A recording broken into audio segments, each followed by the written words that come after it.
الحمد لله نحمده ونستعينه ونستغفره ونعوذ بالله من شرور أنفسنا ومن سيئات أعمالنا من يهده الله فلا مضل له ومن يضلل فلا هادي له وأشهد أن لا إله إلا الله وحده لا شريك له وأشهد أن محمدا عبده ورسوله أما بعد. Alhamdulillah, segala puji bagi Allah. Kita diberikan kesempatan oleh Allah Subhanahu Wa Taala untuk bertemu pada pagi ini untuk kita teruskan siri kuliah kita dalam kitab Encyclopedia Fiqh Practice karangan Syekh Hussein Al-Awaisyah hafizahullah, murid kepada Syekh Al-Albani rahimahullah. Tuan-tuan dan puan-puan, muslimin, muslimat yang dirahmati Allah sekalian, pada pagi ini kita akan teruskan perbincangan kita di dalam masalah tata cara mengerjakan solat, yang mana insya-Allah seperti mana yang dapat kita lihat dalam kuliah-kuliah yang sebelum ni, di mana kita sedaya upaya kita memperincikan permasalahan tentang cara mengerjakan solat sejajar dengan sunnah Nabi SAW. Ini tidak lain dan tidak bukan bertujuan untuk terus memantapkan lagi pemahaman kita tentang cara mengerjakan solat yang seperti mana yang kita sedia maklum, solat adliyah adalah tiang agama. Tuan-tuan dan puan-puan, kita lihat, boleh buka di halaman 420, ya, 420, kitab terjemahan Encyclopedia Fiqh Practice ni. Jadi kita lihat di bawah tajuk sujud dengan tamak-ninah yang merupakan dua rukun solat, ya. Dua tu boleh letak dalam kurungan lah, ya. Sujud dengan tamak-ninah yang merupakan dua rukun solat. Saya tengok penterjemah dia tak tulis, ya, sedangkan kalau dalam bahasa Arabnya ada. Wallahu a'lam, mungkin penterjemah dia nak elakkan daripada kita keliru lah, ya. Sebab kalau kita kira rukun-rukun solat tu, hal masalah tamak-ninah tu tak dianggap sebagai rukun dalam sujud atau dalam rukuk, dalam i'tidal atau dalam sujud. Tidak dianggap sebagai rukun yang terpisah, tetapi dianggap sebagai satu rukun yang sama dengan rukuk, i'tidal dan sujud. Cuma nak mengatakan bahawa, penulis nak mengatakan bahawa hal itu kedua-duanya perlu perlu diraikan, bahawa bila sujud, ya, seperti mana rukuk dan i'tidal, dia bukan sekadar rukuk dan i'tidal begitu saja, ya, tapi dia kena ada tamak-ninah, ya. Dan itu dia nak kata, nak tekankan dua aspek ni, sujud, dan bukan hanya sekadar sujud tapi dengan tamak-ninah. Tamak-ninah, ya, yakni dengan tenang dan tidak tergesa-gesa, memastikan bahawa semua anggota bila sujud, memastikan bahawa semua anggota tu pergi pada tempat yang sepatutnya, ya. Nanti kita perincikan, ya. Baik, kita lihat halaman 421, halaman sebelah dia, sujud dengan 7 anggota badan. Ini kita sebut tadi, ya, bila sujud, tamak-ninah tu adalah dengan dipastikan bahawa semua anggota-anggota tu, ya, diletakkan pada tempatnya. Jadi tunggu 7 anggota badan yang dimaksudkan ialah dahi, ya. Boleh kita letak dalam kurungan di situ, beserta hidung, ya. Itu dikira sebagai satu, walaupun dia adalah dua, ya, satu dahi, satu hidung, 2 telapak tangan, 2 lutut dan 2 kaki. Kalau kita kira tu ada 7 lah, ya. Sebagaimana dalam hadis yang di bawah tu kita lihat, Rasulullah sallallahu alaihi wasallam bersabda, aku diperintahkan sujud dengan 7 tulang, atau kita nak faham 7 anggota pun boleh lah, ya. Dahi, kita lihat dalam kurungan, ya, baginda menunjuk ke hidung dengan tangannya, ya. Bila Nabi sebut, aku diperintahkan sujud dengan 7 anggota, Nabi mengisyaratkan ke hidung, ya. Nabi sebut dahi, tapi tangan Nabi diisyarat pada hidung. Itu maksud hadis ni. Nak mengatakan bahawa itu yang kita kata, kedua-dua ni kena sekali, dahi dan hidung, ya. Perlu diletakkan pada tanah ataupun lantai. 2 tangan, 2 kaki dan hujung jari kedua telapak kaki, ya. Baik, itu 7 anggota yang perlu diletakkan, ya. Kita lihat halaman sebelah, ya, tentang masalah bagaimana, ya, kalau orang itu dia sujud, dia letak dahi tapi hidung terangkat, tak kena pada lantai, ya. Subhanallah. Kita lihat dalam hadis yang kedua tu kat bawah tu, ya, tidak sah, ya, Nabi mengatakan tidak sah salat orang yang hidungnya tidak menyentuh lantai, ya, lantai atau tanah. Boleh letak kat situ lah, ya. Sepatutnya tanah atau dalam kurungan lantai. Sebagaimana dahi, bukan keningnya. Kening juga payah juga, ya. Penterjemah kata kening, dahi, ya, betulkanlah terjemahan tu. Sebagaimana dahi menyentuh tanah, ya. Tidak sah salat orang yang hidungnya tidak menyentuh tanah dalam kurungan lantai sebagaimana dahi menyentuh tanah, ya.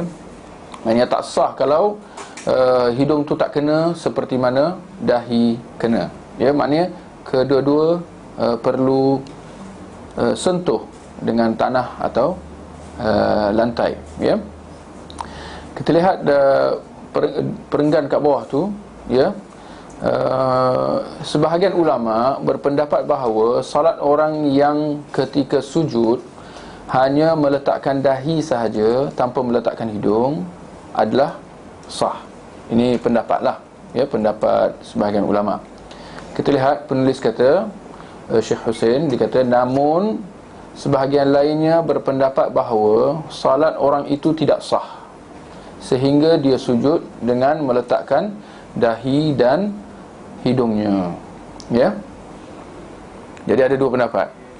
Tapi itulah, kita dalam masalah fiqh, kita perlu sentiasa tekankan, jangan nak sekadar berhenti pada perbezaan pendapat ulama. Oh, kata ni ada 2 pendapat, ada 3, 4, 5. Maksud kita berhenti kat situ, itu tak selesai masalah, ya. Yang perlu, tak kurang pentingnya lah untuk kita nak yang mana satu kita nak pilih, ya. Yang mana kita nak ambil, yang mana pendapat yang kuat, ya. Jadi antara 2 pendapat tadi, yang mana yang kuat, ya. Sah tak sah, perlu tak perlu untuk diletakkan hidung, ya. Jawapannya adalah perlu diletakkan hidung. Bahkan itu bagi menjamin sahnya salat seseorang itu, seperti mana dalam hadis, ya, yang disebutkan. Kita lihat guru kami Al-Albani kata ini adalah pendapat yang benar berdasarkan, ya, sabda Nabi SAW. Tidak sah salat seorang yang hidungnya tidak menyentuh tanah, ya, sebagaimana dahinya. Tu terjemah tu kat bawah tu membetulkanlah, ya. Kening ni kan, cuma, ya, ni kening kan. Jadi macam mana boleh terjemah kata kening pula, ya. Bila kita sujud, kita letak kening ke dahi? Kening sekali ke? Kena sekali. Ya, nanti kita kena check lah. Ke ada siapa nak volunteer? Cuba kena tak, saya rasa kening tak syarat. Lain kepala lain lah, ada punya struktur kan. Tapi wallahu alam, saya merasakan bahawa kalau dahi dan hidung kena, ada kemungkinan kening tak sentuh, tak kena.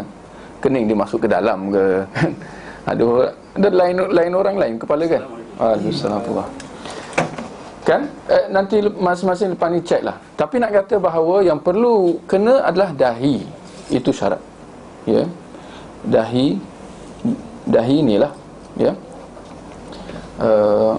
dan hidung, ya, itu kita kena jelas, ya. Baik, kita lihat di bawah tu tata cara sujud, ya. Bagaimana seseorang itu sujud. Kita lihat di bawah, Nabi bertumpu.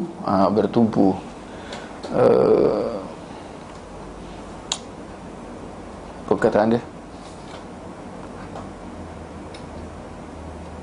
Fokus. Ni saya buat apa ni? Ni apa? Saya tekan. Menekan. Bergantung.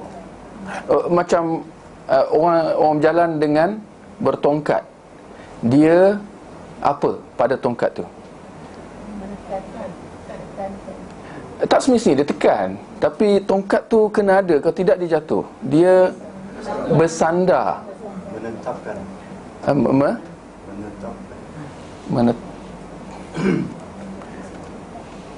Bersandar kataan bahasa imbang. Dia dalam bahasa Arab ya'tamid. Ya'tamid maknanya Nabi bila dia sujud, dia bergantung pada kedua tangan tu. Dengan erti kata kalau dia lepas tangan tu dia jatuh. Macam itulah. Apa? Support. Tu dia, support.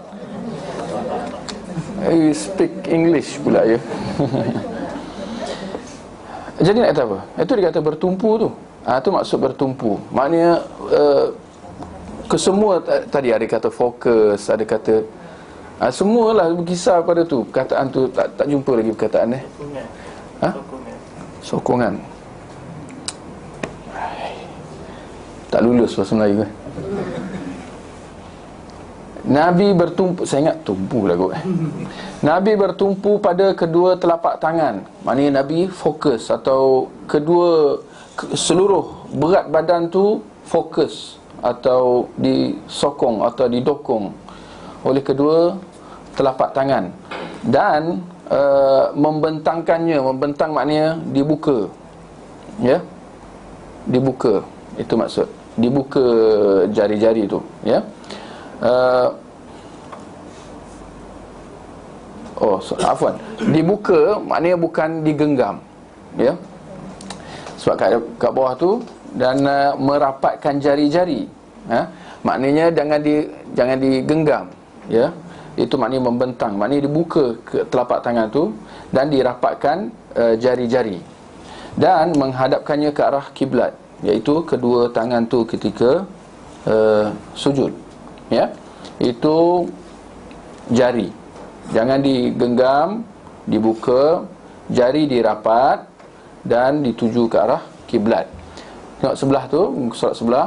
Nabi meletakkan kedua telapak tangan sejajar kedua bahunya. Maknanya bila sujud, kepala atas tanah sejajar dengan bahu, ya. Dia letak tangan tu, jangan tangan ke depan, jangan tangan ke belakang, ya, sejajar dengan bahu.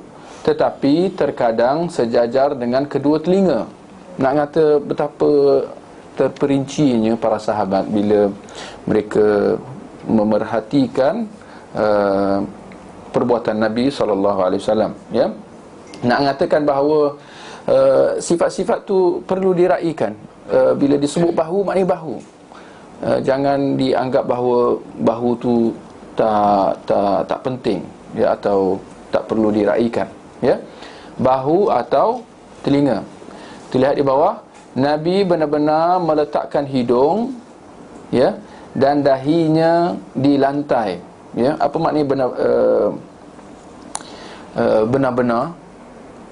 Nabi benar-benar, maknanya jangan ditahan-tahan, ya, jangan ditahan-tahan dahi dan hidung tu, tapi sebaliknya diletakkan betul-betul, ya, di atas lantai. Dahi dan hidung diletakkan benar-benar atau betul-betul di atas tanah atau lantai, ya, seperti mana dalam hadis di bawah tu, ya. Kita lihat perenggan kat bawah tu, ya. Nabi juga benar-benar meletakkan kedua lutut dan hujung kakinya, ya. Rasulullah menghadapkan punggung telapak kaki dan hujung kaki ke arah kiblat, ya. Maknanya kaki ditujukan ke arah kiblat lah, ya. Itu ini bahasa terjemahan lah. Dan merapatkan kedua tumit. Tumit yang mana? Heel, ya. Speaking lagi. Tumit. Tumit belakang ni lah, ya, di belakang kaki ni, ya. Baginda dirapatkan kedua tumit. Maknanya kedua kaki tu dirapatkan, bukan direnggangkan, ya. Baginda menegakkan kedua telapak kaki. Telapak kaki itu ditegakkan dan menekuk jari-jari. Menekuk tu jadilah, ya, ditekan, ya. Jari telapak kaki ditegakkan, tetapi bukan dibiarkan pada hujung macam tu, tetapi sebaliknya ditekan, ya, jari-jari kaki tu, ya. Jadi kita lihat kalau dapat dinomborkan benda yang kita sebut tadi tu, supaya mudah kita faham. Itu semua perincian-perincian lah tata cara nak sujud, ya. Nabi tidak meletakkan lengannya, ya, ni lengan, ya, tetapi mengangkatnya dari lantai. Maknanya tidak diletakkan di atas tanah, tapi diangkat, ya, dan merenggangkannya dari sisi tubuh. Ni tepi ni Nabi angkat, ya, dan merenggangkannya. Maknanya bukan angkat tapi rapat. Ini kena ambil perhatian lah, khususnya muslimat, ya. Sebab memang banyak salah faham lah di luar sana, ya, di mana ada yang secara terus terang kata bahawa jangan direnggang. Kalau perempuan jangan renggang. Ini kalau renggang laki, tapi kalau perempuan kena rapat. Bertentangan sama sekali dengan apa yang Nabi buat, ya. Kita baca sekali lagi. Nabi tidak meletakkan lengannya, yakni di atas tanah, tetapi mengangkatnya dari lantai. Dan ini dia, dan merenggangkannya dari sisi tubuh. Muslimat kena gariskanlah tu, ya. Lelaki insya-Allah sedia maklumlah. Dan merenggangkannya dari sisi tubuhnya, ya. Maknanya daripada bahagian tepi ni, rusuk ni, tulang rusuk, hingga tampak putih ketiak baginda dari belakang. Sebab baginda Nabi dah angkat, ya, direnggang. Seorang kalau kat belakang tu boleh nampaklah ketiak Nabi. Kita lihat sampai-sampai sehingga jika seekor anak kambing ingin lewat di bawah tangan baginda, niscaya dia dapat lalu. Sebab Nabi dah angkat tangan macam tu sekali. Mana dia lalu kat bawah ni lah, bukan lalu bawah Nabi, tubuh Nabi ni tak, bawah tangan ni. Penekanan, penegasan tentang perlunya diangkat, ya, dan dijarakkan daripada tubuh badan, ya. Bahkan ditegah daripada dirapatkan atau diletakkan di atas tanah, kerana itu diumpamakan sebagai cara duduk anjing, ya. Maka kalau kita lihat dalam solat, banyak tegahan-tegahan daripada bila kita solat. Jangan pergerakan kita seperti haiwan. Banyak, ya, dalam tata cara solat ditegah daripada kita bersifat seperti haiwan. Antaranya ialah bila sujud, jangan diletak kedua tangan atas tanah umpama anjing, ya. Seperti mana dalam hadis di bawah tu, ya. Tegakkanlah ketika sujud. Tegaklah.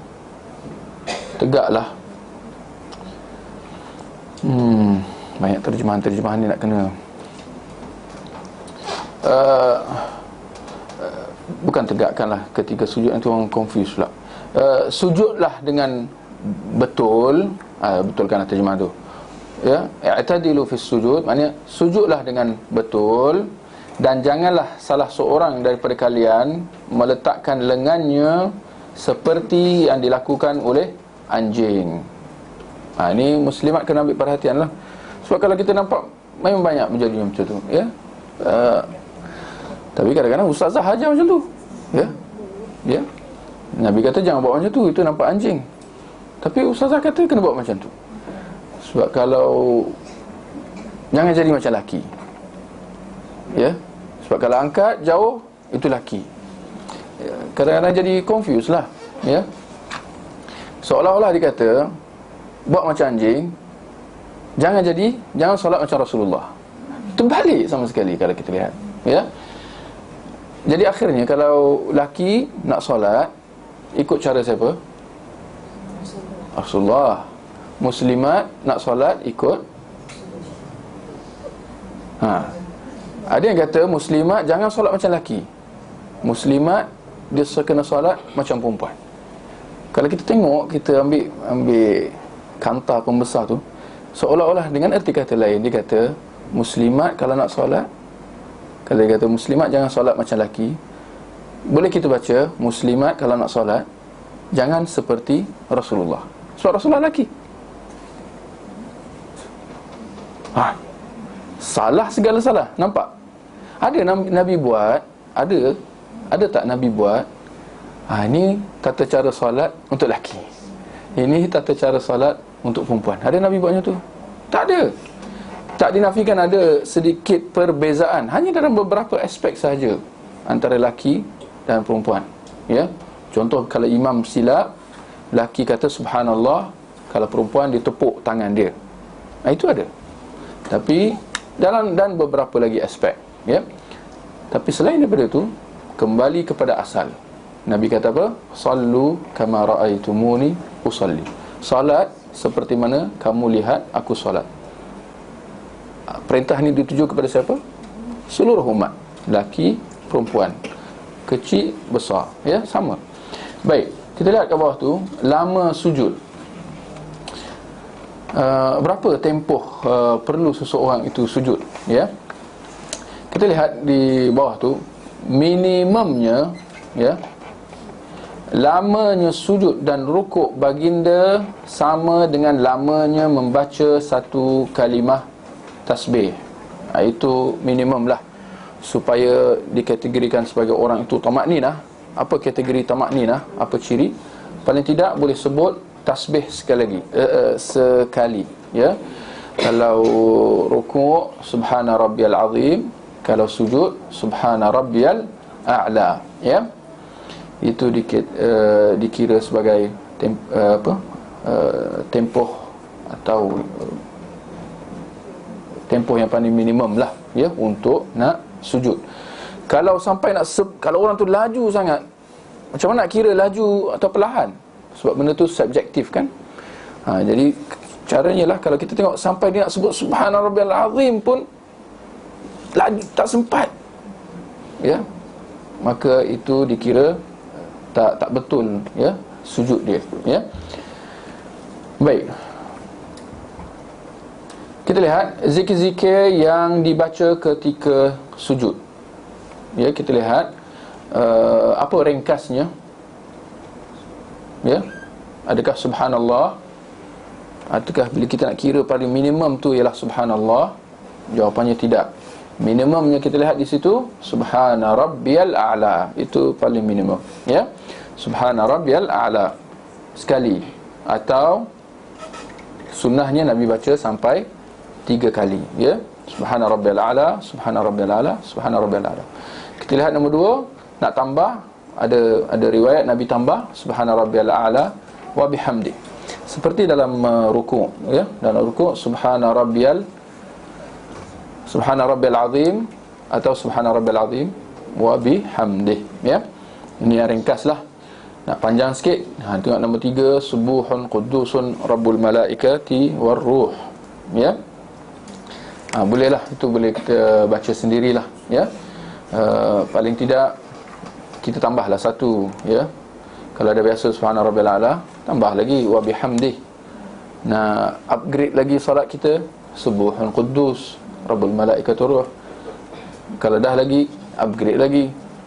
Nak kata betapa banyaknya zikir-zikir yang tengok tu, tengok muka sebelah, 6, 7, 8, 9, 10, 11.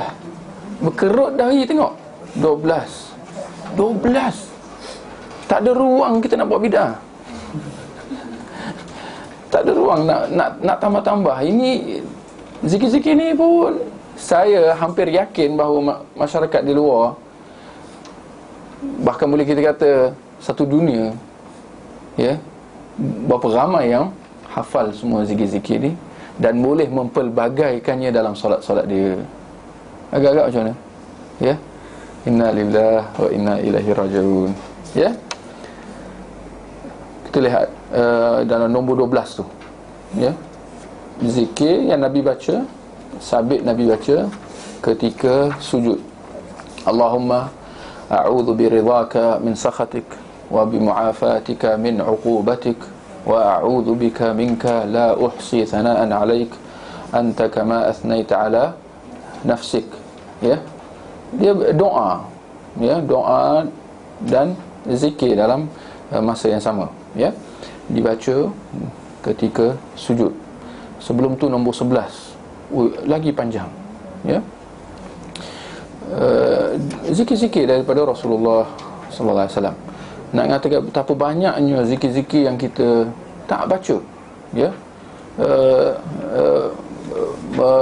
Memberi kepada kita kefahaman betapa salahnya orang-orang yang buat bid'ah ni.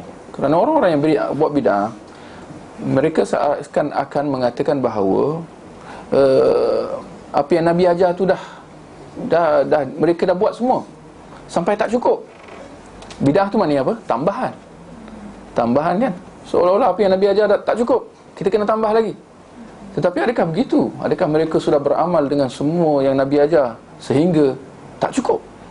Jawapannya tidak. Mereka tak beramal dengan sunnah pun. Sunnah ditinggalkan, bid'ah dilakukan. Ya, jadi perbuatan yang sangat-sangat tak wajar, ya. Kita lihat halaman 427, nombor 5 tu, larangan membaca Al-Quran ketika sujud, ya, seperti mana ketika rukuk jugalah. Sebagaimana dalam hadis Nabi di bawah tu, ketahuilah sesungguhnya aku dilarang membaca Al-Quran saat rukuk dan sujud, ya. Maka kalau kita dah tak tahu nak baca apa, jangan kita goreng pula ayat Al-Quran kita baca ketika rukuk dan sujud. Tengok imam tu lama je rukuk, lama je sujud, kita pun sekalilah qul huwallahu ahad Allahus samad lam yalid wa lam yulad. Jangan, ya, itu ditegah, ya.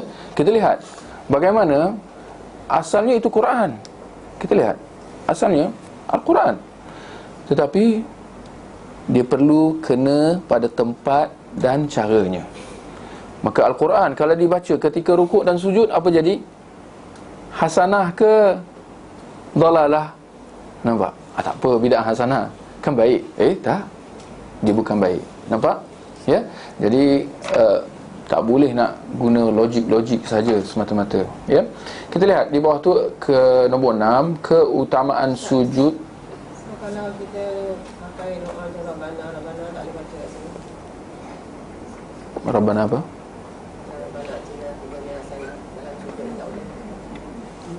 Kita lihat nombor 6, ya. Kita lihat akan datang jawapan insya-Allah.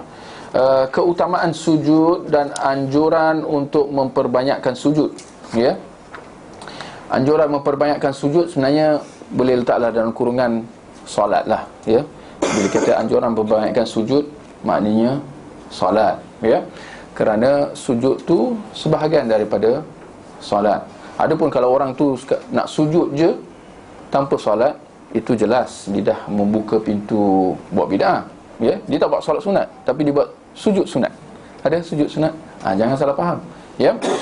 Yang dimaksudkan dengan anjuran memperbanyakkan sujud maknanya memperbanyakkan solat sunat, ya. Baik, Tapi nak kata keutamaan sujud secara khasnya, kita lihat di halaman sebelah 428, ya.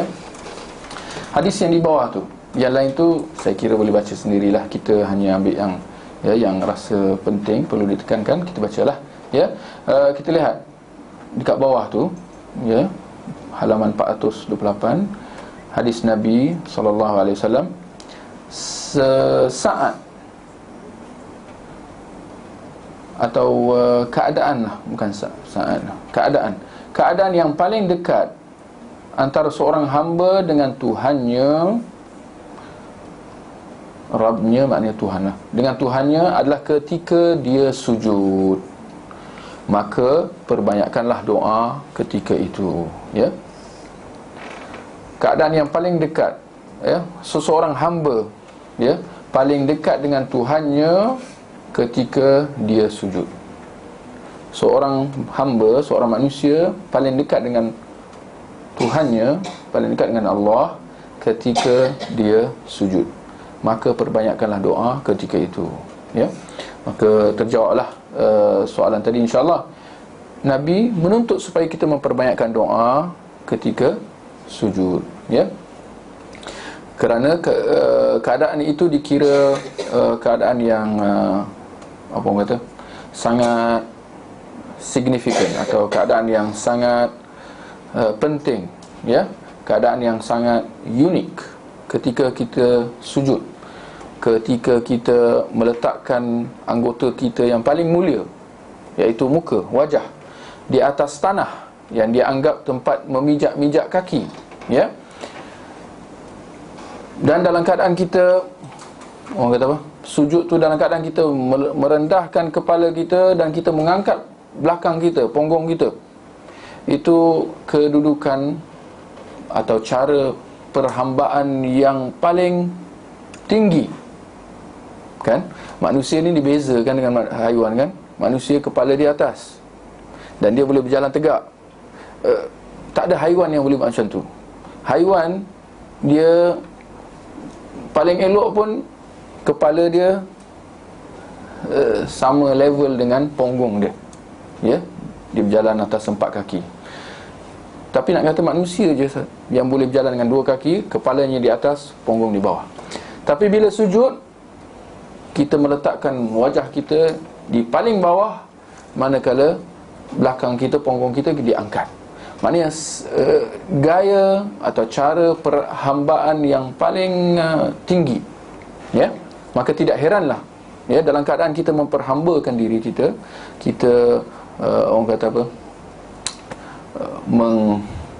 merendahkan diri kita, ya, kepada Allah Subhanahu Wa Taala, maka tidak heranlah itu adalah keadaan atau kedudukan kita paling dekat dengan Allah Subhanahu Wa Taala. Bila kita perhambakan diri, kita rendahkan diri kita, ya, maka ketika itu kita dekat dengan Allah Subhanahu Wa Taala. Maka Rasulullah kata apa? Banyakkanlah doa, ya. Banyakkanlah doa ketika sujud. Kalau kita lihat dalam zikir-zikir yang di muka sebelum tadi tu, ya, ada di antaranya adalah zikir, tapi ada juga di antaranya doa dan zikir sekali, ya. Antara yang kita dah baca tadi, nombor 12 tadi, yang sebelum-sebelum tu ada juga yang berbentuk doa. Contoh nombor 10 tu, muka surat 426, Allahumma ghfirli ma asrart wa ma a'lant. Atau kalau susah sangat hafal, kata Allahumma ghfirli je, ya. Allahumma ghfirli, ya Allah ampunkan aku. Itu doa yang paling apa? Allahumma ghfirli. Doa paling apa? Simple lagi, ringkas lagi, yang paling penting nak disebut. Yang paling penting lah, doa yang paling penting, ya Allah ampunkan aku. Nak apa lagi? Kan? Ya Allah ampunkan aku. Kita baca ketika sujud, ya. Ketika sujud.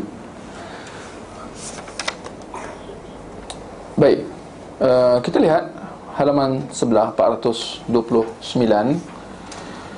Sesudah kita sujud, ya, duduk antara dua sujud dengan tamak ninah yang merupakan sama jugalah, yang merupakan dua rukun solat. Dua tu letak dalam kurungan lah, ya. Baik, seperti mana dalam hadis di bawah tu, ya, hadis di mana Nabi SAW menyebutkannya ketika mengajar seorang lelaki yang tidak tamak ninah dalam solat dia, ya. Itu sebahagian daripada hadisnya. Hadisnya panjang sikit, tapi itu adalah sebahagian, ya, yang penulis sebut bahagian poin dia sahaja, ya.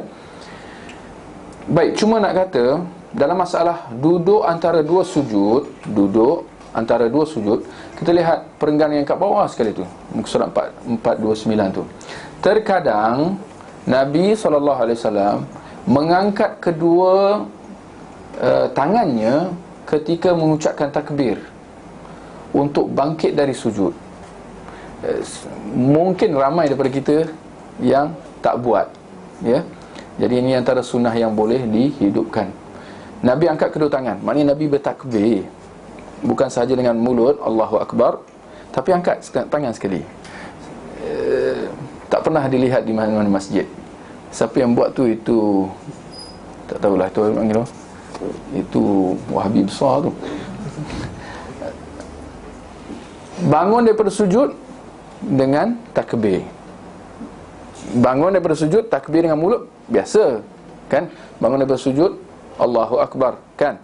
Imam sebut, makmum semua sebut. Tapi nak kata sabit juga Nabi angkat tangan sekali.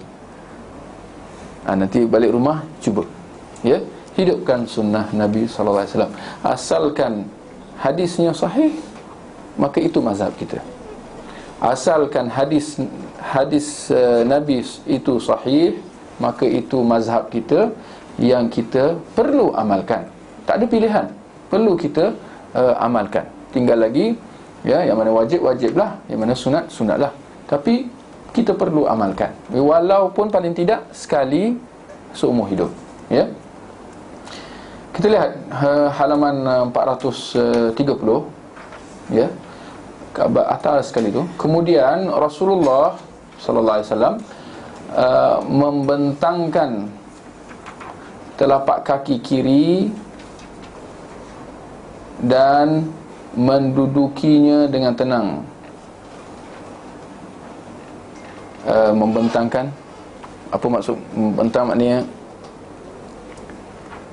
kaki tu macam mana? Dikelepetkan.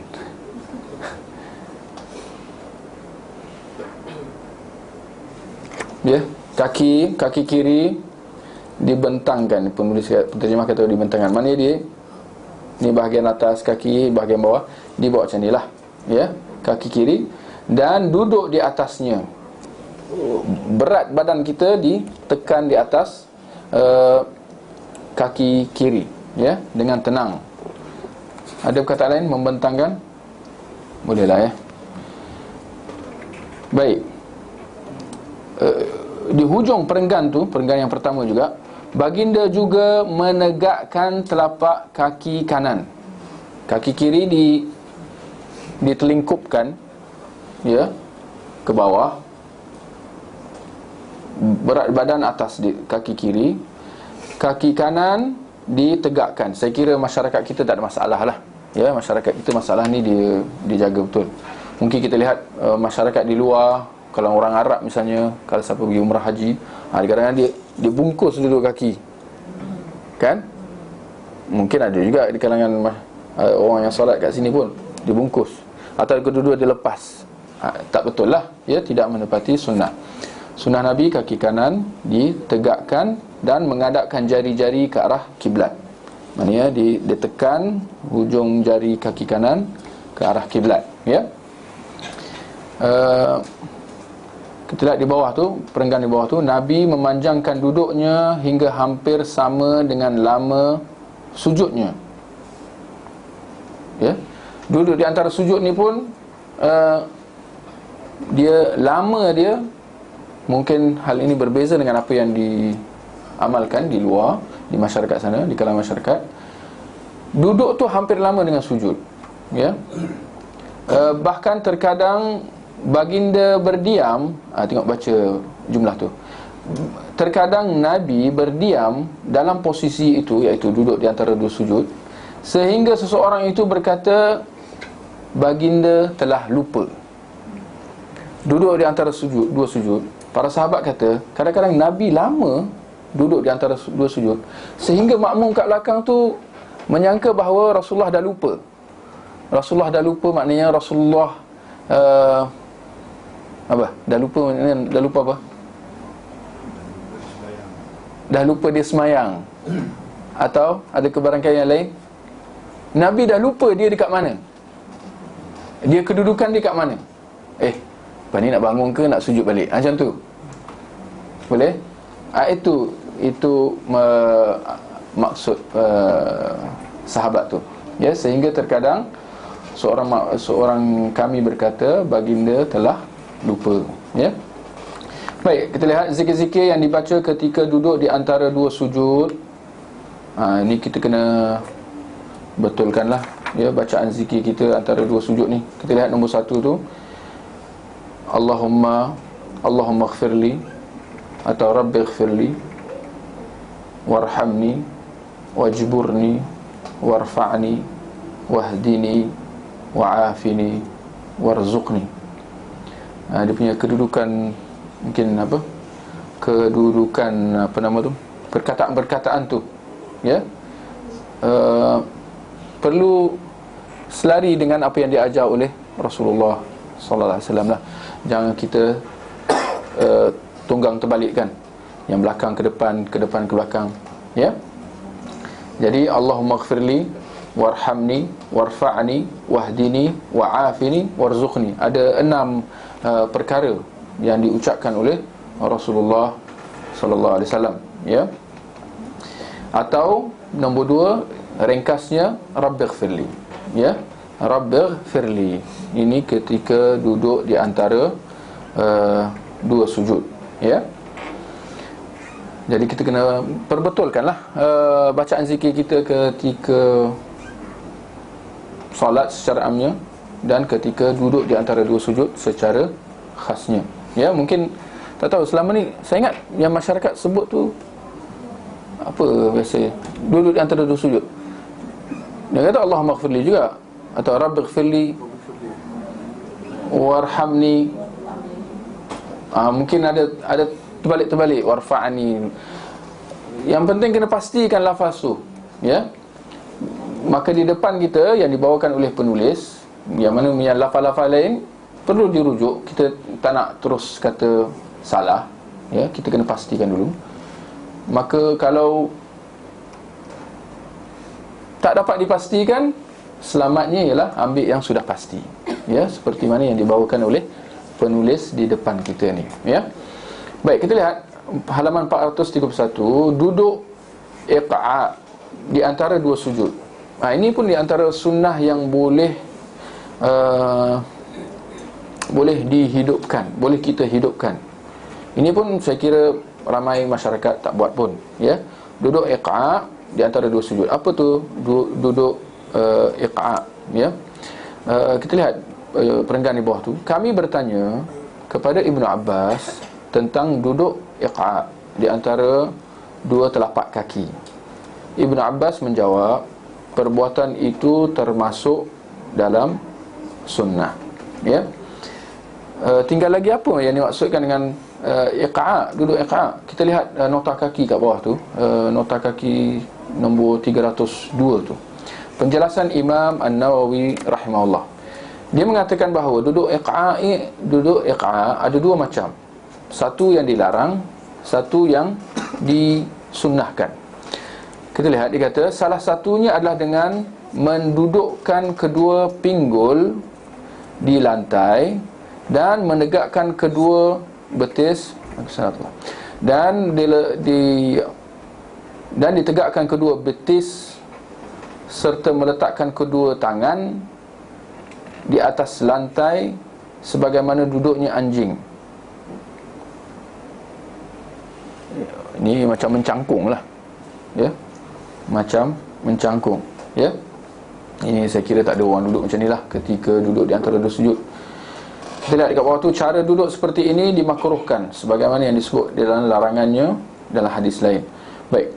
Seterusnya, cara duduk iqa' yang kedua adalah dengan meletakkan kedua pinggul di atas kedua tumit ketika duduk di antara dua sujud. Duduk inilah yang dimaksudkan oleh Ibn Abbas. Apa maknanya? Kedua kaki kita ditegakkan, ya, bukan hanya sebelah kanan seperti kebiasaan kita, tapi kedua-duanya ditegakkan, ya. Ini bukan untuk refleksologi ke apa ke. Mungkin ada yang kalau refleksologi sedap lah, ditekan hujung jari kaki tu. Tapi ini antara sunnah Nabi SAW ketika duduk di antara dua sujud. Duduk di antara dua sujud secara khasnya. Jangan nak dibawa ketika tasyahud pula, ya. Duduk di antara dua sujud, kita tegakkan kedua kaki kat bawah,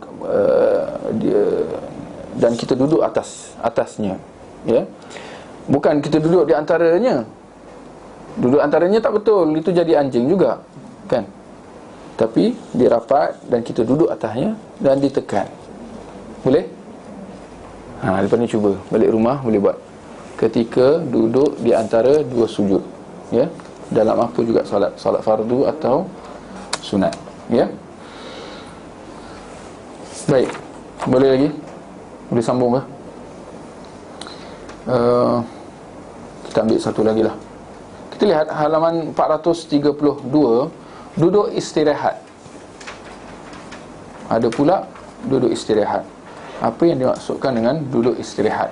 Kita lihat perenggan kat bawah tu. Duduk istirahat yang dimaksudkan ialah duduk sejenak setelah selesai dari sujud kedua pada rakaat pertama, yakni sebelum bangkit ke rakaat kedua, dan setelah selesai dari sujud kedua pada rakaat ketiga, yakni sebelum bangkit ke rakaat keempat, ya. Bila kita dah selesai sujud pada rakaat pertama, bila kita nak berdiri ke rakaat kedua, atau ketika di rakaat ketiga, ketika dah selesai sujud, dua kali sujud, bila kita nak berdiri masuk ke rakaat keempat, sebelum nak berdiri itu ada duduk istirahat, duduk rehat, minum kopi dulu, ya. Ada duduk rehat sebelum bangun berdiri, ya. Kita lihat perenggan kat bawah tu, ya. Aku mendengar Abu Hamid ketika sedang bersama 10 orang sahabat Nabi SAW, yang salah seorang daripada mereka adalah Abu Qatadah bin Rabi'i. Dia berkata, aku adalah orang yang paling tahu di antara kalian tentang solat Nabi SAW. Dia pun jelaskanlah tentang tata cara solat Nabi kat bawah tu, ya. Lalu baginda turun untuk sujud kembali, lantas mengucapkan Allahu Akbar, dan baginda melipat kakinya kemudian duduk. Baginda duduk dengan tegak hingga seluruh tulang kembali ke tempat semestinya. Setelah itu baginda bangkit berdiri. Itu yang dimaksudkan dengan duduk sejenak tadi tu, duduk istirahat tadi. Baginda duduk dengan tegak hingga seluruh tulang kembali ke tempat semestinya. Maknanya Nabi duduk sekejap, seperti mana cara duduk di antara dua sujud tadi, ya. Tetapi ini bukan duduk di antara dua sujud. Tak, ini duduk sebelum nak bangun ke rakaat kedua atau keempat, ya. Ada duduk istirahat, bukan terus naik ke atas, terus melonjak daripada sujud, terus naik berdiri masuk ke rakaat yang berikutnya. Tak, Nabi duduk sekejap, ya. Guru kami Al-Albani rahimahullah dalam kitab Sifat Salat, dia berkata, cara duduk ini dikenali di kalangan ahli fiqh sebagai duduk istirahat, ya. Duduk istirahat, ya. Kita lihat satu lagi perkara sebelum kita mengakhiri kuliah.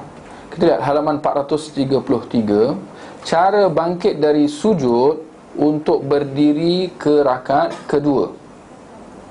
Ya, untuk berdiri ke rakaat kedua, atau untuk berdiri ke rakaat yang berikutnya lah, ya. Kita lihat pendapat yang kuat adalah memulainya dengan mengangkat kedua lutut sebelum kedua tangan. Ya, bila kita nak bangun, ya, yang mana nak kena angkat dulu? Kedua tangan, maknanya kita tekan pada, kita angkat tangan kita dulu, lepas tu kita tekan pada lutut, kedua lutut, dan kita berdiri. Atau kita tekan pada kedua tangan kita dan kita angkat kedua lutut kita dulu, baru kita berdiri dan kita angkat kedua tangan kita. Yang mana dulu? Itu dia, ya. Baik. Jadi penulis Syekh Hussein mengatakan bahawa perlu angkat kedua lutut dahulu sebelum kedua tangan, ya. Hal ini berdasarkan hadis Malik bin Al-Huwairith. Dia berkata, "Mahukah kalian aku ceritakan tentang solat Rasulullah sallallahu alaihi wasallam?" Lalu dia mengerjakan solat di luar waktu solat. Ini sekarang nak bagi contoh dia.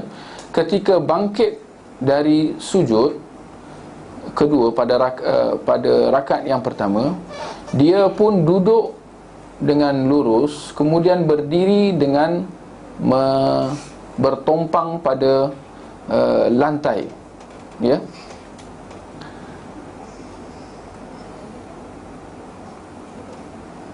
Dia pun duduk dengan lurus, kemudian berdiri dengan bertompang pada lantai. Tu garis perkataan dengan bertompang pada lantai, itu dia punya point dia tu. Kadang-kadang kita tak nampak. Dengan bertompang pada lantai maknanya dengan kedua tangan, ya.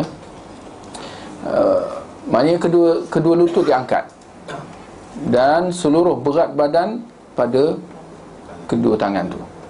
Maknanya diangkat kedua lutut, tangan, berat badan semua kat kedua tangan, ya. Dan sambil berdiri, lepas tu baru diangkat kedua tangan. Maknanya kedua tangan tu dilepaskan akhir sekali, ya.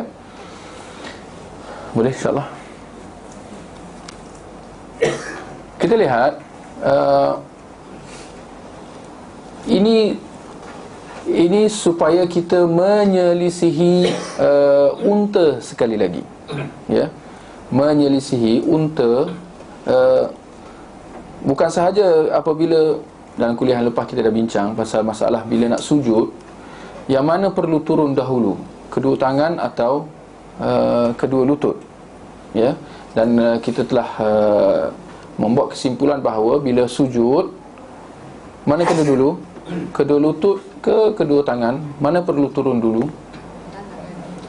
Ya. Bila nak sujud, kita turunkan kedua tangan dahulu, baru kedua lutut, ya. Bila nak bangun pun sama. Pun sama dengan erti kata, jangan serupa dengan unta, ya. Unta dia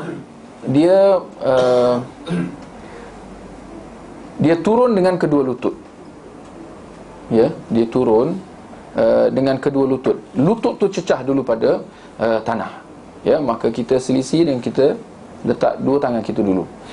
Bila nak bangun pun sama. Jangan kita tumpang pada kedua lutut. Kerana kalau kita tumpang pada kedua lutut untuk kita nak bangun, ya, itu nanti jadi macam unta, ya. Unta dia bertumpang pada kedua lutut dia, ya. Kalau kita lihat kebiasaannya, yang bertumpang pada tangan orang tua-tua, ya. Orang tua-tua dia kedua lutut dia sensitif kan. Kalau gang sekali, aduh sakit kan, ya. Bila nak bangun pun dia tak boleh nak tekan pada lutut dia, sakit juga. Tapi nak kata ini bukan sunnah orang tua-tua, ini sunnah Rasulullah sallallahu alaihi wasallam, ya. Boleh, insyaAllah. Baik, kita ulang. Bila nak sujud, kita dahulukan kedua tangan sebelum lutut. Bila nak bangun daripada sujud untuk nak berdiri, ya, kita dahulukan lutut, baru kedua tangan. Kerana kalau kita angkat tangan dulu, lalu kita bertumpang pada kedua lutut kita untuk nak bangun, itu macam unta. Ya. Macam unta ketika dia duduk dan macam unta ketika dia nak bangun balik. Kedua-duanya kita kena jangan jadi macam unta. Ya. Jangan jadi macam unta, jangan jadi macam anjing. Tengok bagaimana syarak menegah kita sebagai manusia untuk sama seperti haiwan. Kita ditegah daripada menyerupai haiwan. Ya. Apatah lagi dalam hal yang paling agung, iaitu solat. Ya. Jangan jadi macam haiwan. Ya. Percaya atau tidak, ini keluar tajuk lah, ya, sebelum kita mengakhiri kuliah. Bila kita lihat bagaimana syarak menegah kita manusia yang telah dicipta dengan sebaik-baik ciptaan, kita ditegah daripada menyerupai haiwan.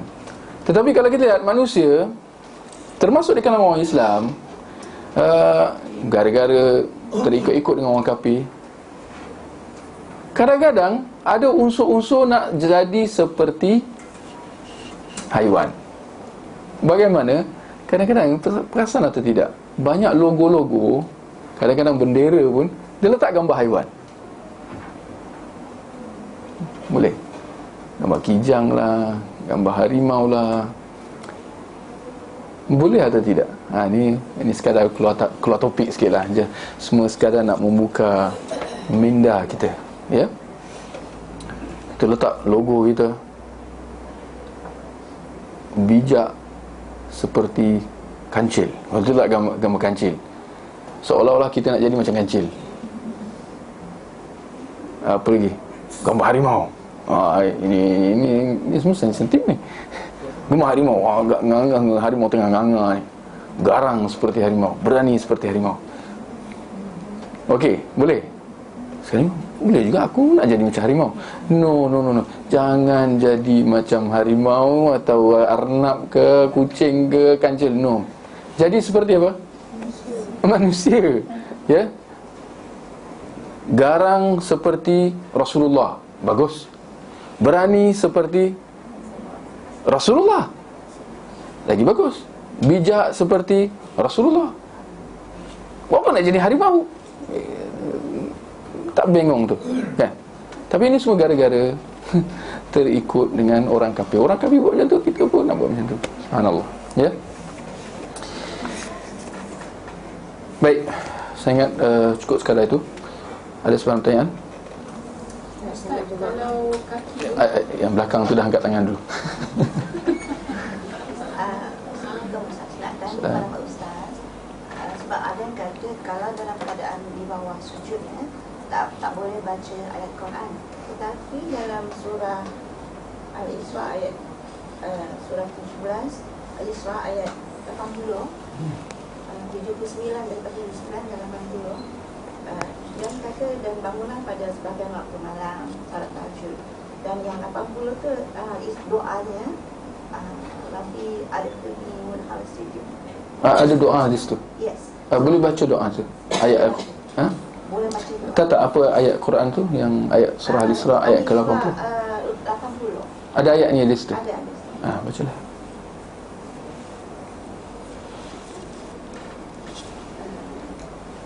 Wa qul rabbi adkhilni mudkhala sidq. Okey, wa qur rabbi adkhilni mudkhala sidqin Mudkhala sidq wa akhrijni mukhraja sidq waj'alni min ladunka sultanan.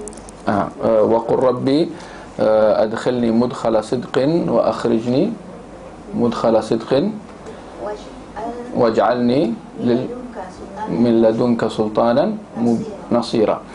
Okey, ini adalah doa dalam surah disebut tadi, surah Al-Isra ayat ke-80, ya.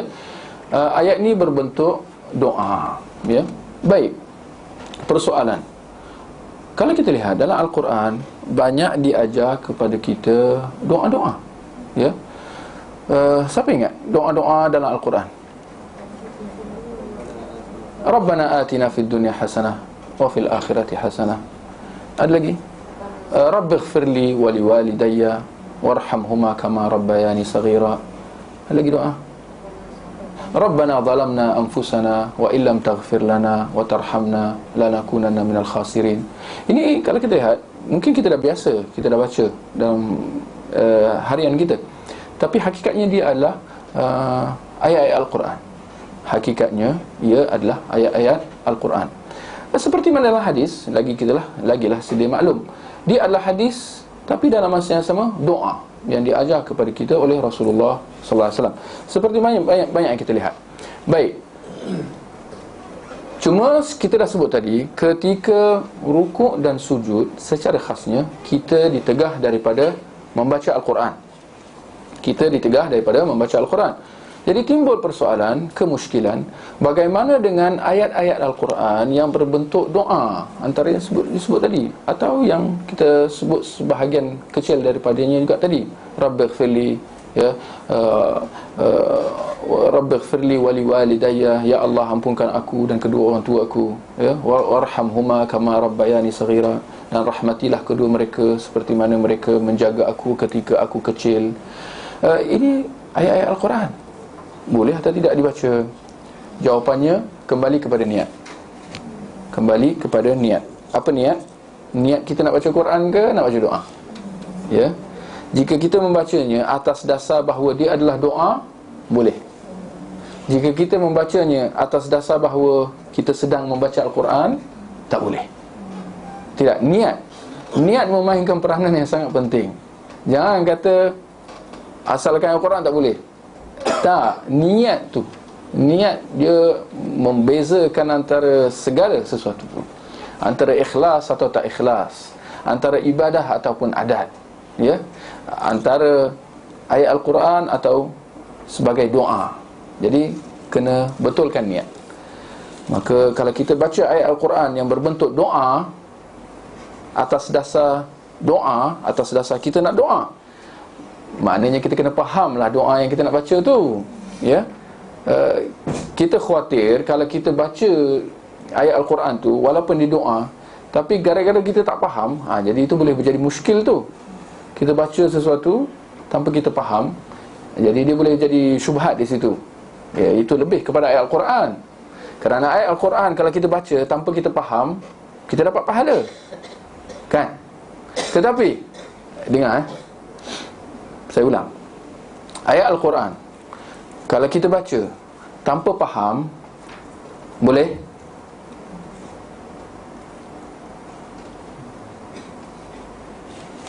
Masyarakat kat sana semua baca Al-Quran, adakah semua faham? Nak minta orang India, orang Cina, orang dah mana-mana, bukan semua faham bahasa Arab. Jawapannya boleh, bahkan dapat pahala. Boleh, bahkan dapat pahala, ya. Baik. Membaca Al-Quran tanpa memahaminya, ya, dapat, boleh dan dapat pahala. Itu tak ada masalah. Baik. Membaca doa, ni perhatikan. Membaca doa dalam keadaan tak faham, bagaimana?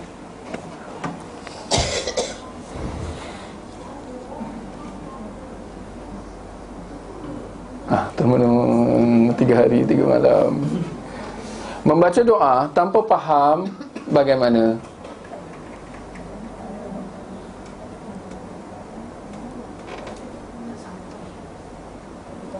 Ada yang kata tak sampai. Baik, kita di sini tidak mahu mendahului Allah Subhanahu Wa Taala. Boleh tak boleh, kita berhati-hati. Kita kata itu terserah kepada Allah Subhanahu Wa Taala. Ini dalam masalah doa adalah ini masalah kita bermunajat dengan Allah Subhanahu Wa Taala. Boleh tak boleh, itu kita kata itu urusan Allah. Tetapi dari segi mustajab atau tak mustajab, di sini kita kata ada question mark besar sangat. Kita membaca, kita memohon sesuatu tanpa kita mengerti, kita faham maksud dia, kemustajaban dia paling kurang kita kata terkesan, mempengaruhi. Kalau sekiranya kita tak faham, bagaimana kita mengharapkan kita dapat sesuatu yang kita tak tahu kita minta? Kan? Masakan kita boleh mengharapkan sesuatu? Habis engkau minta apa tadi? Wah, aku tak tahulah, aku minta macam-macam. Apa? Oh, tak tahu, sepatah pun tak tahu. Jadi itu nampak boleh faham? InsyaAllah di situ jelas ada yang tak kena. Paling tidaklah kita kata, ya. Jadi akhirnya kembali kepada membaca ayat Al-Quran ketika ayat Al-Quran yang berbentuk doa ketika sujud. Kita kata demi untuk kita pastikan bahawa dia tak jatuh dalam larangan, kita kata kita kena faham apa maksud doa dalam ayat Al-Quran tu, supaya dia benar-benar menjadi doa dan bukan ayat Al-Quran. Kerana kalau dia ayat Al-Quran, kita baca sebagai ayat Al-Quran, itu ditegah. Tapi kalau kita membacanya sebagai doa, itu dibolehkan. Boleh? Kembali kepada niat lah. Ya. Dia kata boleh baca, tapi jangan baca penuh the full sentence. Macam tadi tu dimulakan dengan wakul Rabbi. Tak, kalau nak baca full sentence, tak full sentence, sama saja. Niat. Kembali kepada niat. Bahkan dalam ayat tu kalau kita kata dibaca daripada mula sampai habis dengan niat itu doa, tak ada masalah. Bahkan kita kata itu adalah sebaik-baik doa. Apakah doa yang paling baik kalau bukan apa yang diajar sendiri oleh Allah Subhanahu wa ta'ala? Itu adalah doa yang paling baik. Bahkan itu yang paling tinggi, paling utama, paling mustajab. Tetapi dengan niat yang betul, dengan niat bahawa itu doa. Ya. Masalah nak baca full sentence, short sentence, upside down sentence itu, ya, kembali kepada niat.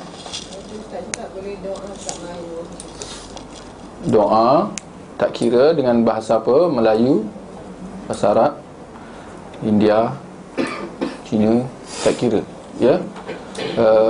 Tidak ada masalah. Kembali kepada kemampuan. Tapi kalau soal afdal tak afdal, kita kata yang paling afdal adalah doa yang diajar dalam Al-Quran.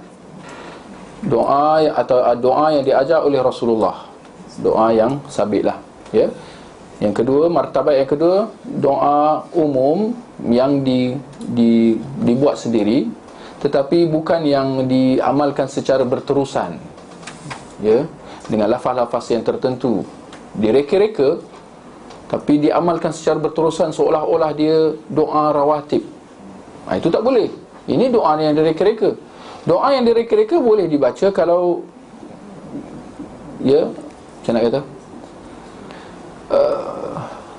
secara, orang kata apa, kita tidak beribadah dengannya, ya, sekadar kita melafazkannya untuk kita nak memohon apa yang kita nak minta tu, ya.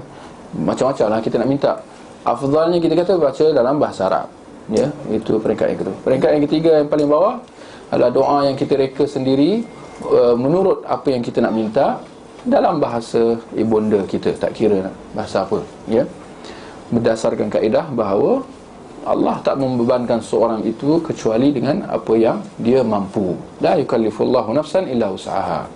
Agama itu mudah, dan kita dituntut supaya mudahkan dan jangan susahkan. Ya, urusan agama ni adalah mudah memudahkan, bukan susah menyusahkan. Itu bertentangan sama sekali. Adapun orang yang kata kalau nak doa dalam solat kena bahasa Arab, itu jelas membebankan seseorang dengan apa yang dia tak mampu, ya. Apatah lagi orang yang tak berbahasa Arab. Maka akhirnya dia pun bacalah doa apa benda tak faham. Rugi, segala rugilah, kan? InsyaAllah. Baik. Kalau solat jemaah, bila kata Allahu Akbar, baru kita naik. Lepas tu sami Allah dulu tu tak kata menyusul. Soalan dia? Mana timing untuk jemaah? Bila sami Allah di mana bidah, masa dia cakap sami Allah tu kita dah naik kata. Ya. Ya, menyusul. Maknanya belakang dia. Jangan dijawab. Jangan jauh. Belakang dia jangan sama, jangan depan. Menyusul maknanya di belakang dia. Ya. Maknanya biar imam dulu, naik dulu. Naik sikit, banyak. Ini benda subjektif lah. Kita tak adalah nak kata macam tentera berkawat semua zoom kan, kiri kanan. Kita tak adalah nak kata macam tu. Itu dah menyusahkan juga. Tapi kita kata menyusul, ya. Maknanya kalau imam tu dah kata sami Allahu liman hamidah, kita dah boleh bangun. Ya, tak perlu nak kata dia sami Allahu liman hamidah barulah kita Cik Hamid naik. Tak, menyusul, ya, belakang dia. Kalau dia dah kata sami Allah, kita dah boleh bangun, ya. Kata Allah Akbar, Allah ni belakang dia. Sama, ya. Timing tu belakang dia, ya. Kita tak boleh nak perincikan lagi, takut nanti dah jadi seolah-olah kita dah nak merigidkan pula. Kita kena timing untuk tak adalah. Menyusul dengan bersahaja, dengan mudah, ya. Ikut rentak kita dengan apa orang kata, dengan orang kata berpada-pada, bukan macam tentera. Hai, tak ada. Jangan dibuat macam tu, ya. Boleh insya-Allah. Baik. Ustaz, dalam hadis dia ada perkataan terkadang, kebiasaan. Itu kalau kita lakukan, jadikan kita harus setiap waktu kita buat benda tu, boleh tak? Bergantung. Apa maksud terkadang, apa tadi kataannya? Kalau macam tadi hadis tentang apa, Rasulullah takbir, terkadang Rasulullah takbir. Itu kalau kita biasa lakukan setiap. Terkadang, perkataan terkadang ni kana, perkataan masyarakat kana ni dia ada dua kebarangkalian, bahawa itu kebiasaan atau kadang-kadang. Bergantung. Macam mana kita nak faham bahawa itu kebiasaan Nabi, maknanya itu yang Nabi buat secara berterusan, atau itu yang Nabi buat kadang-kadang. Perkataan yang digunakan kana juga dalam bahasa Arab, ya, terkadang, ya, atau kebiasaan. Kita akan dapat tahu dengan kita melihat, kita kumpulkan semua hadis-hadis yang berkaitan. Maka sekiranya kita mendapati bahawa itu adalah satu-satunya cara yang Nabi buat, ya, tapi perkataan yang digunakan kana dan baginda, dan adalah baginda melakukan kana tu baginda lakukan. Kalau itu satu-satunya cara, maka itu yang kita lakukan secara berterusan. Tetapi kalau kana juga adalah baginda ketika Nabi duduk, ya, Nabi buat sekian-sekian, ada kalanya, ya. Kalau kita lihat bahawa ada cara-cara yang lain, maka tak boleh kita jadikan sebagai kebiasaan. Contoh dia perkataan ini digunakan dalam bahasa Arab lah, tapi dalam bahasa terjemahan kalau dikata kadang-kala, saya ingat maha jelas lah, kadang-kala lah, bukan berterusan. Tapi dalam bahasa Arab tu digunakan perkataan kana ni kadang-kadang muskil, adakah berterusan atau kadang-kadang. Tapi kembali kepada dengan kita membandingkan dengan hadis-hadis yang lain. Kalau kita lihat Nabi ada buat cara lain, maka tak bolehlah kita buat satu cara je. Sunnahnya adalah kita amalkan semua. Tapi kalau itu satu-satunya cara, maka itu yang kita lakukan secara berterusan. Wallahu a'lam. Baik, saya ingat kita berhenti dahulu sebelum kita mulakan kuliah yang berikutnya.